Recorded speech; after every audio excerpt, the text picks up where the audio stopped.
सांगलीतील जतमध्ये वादळी वाऱ्यामुळे मोठी दुर्घटना घडली। मरगुबाई मंदिराच्या परिसरातील भिंत कोसळली। भिंत कोसळून 6 भाविकांचा मृत्यू तर काही जण गंभीर जखमी असल्याची माहिती आहे।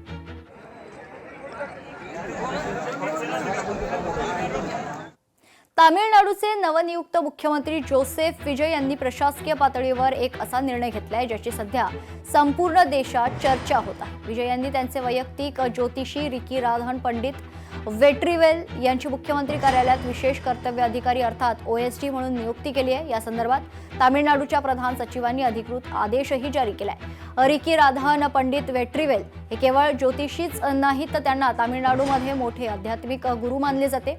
गेल्या 7 वर्षांपासून ते विजय यांच्या अत्यंत जवळचे आहेत।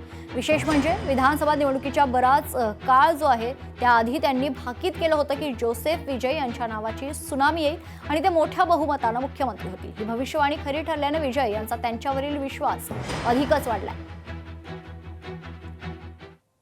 तामिळनाडूचे मुख्यमंत्री जोसेफ विजय यांनी राजकारण्यांसमोर एक मोठा आदर्श ठेवलाय। सार्वजनिक ठिकाणी पोस्टर्स, बॅनर्स, सेलिब्रेशनवर बंदी घालण्यात आली। शाळा, प्रार्थनास्थळ आणि बसस्थानकांपासून 500 मीटरच्या परिघातातील खरं तर 717 दारूची दुकानं बंद करण्याचा निर्णय घेतला।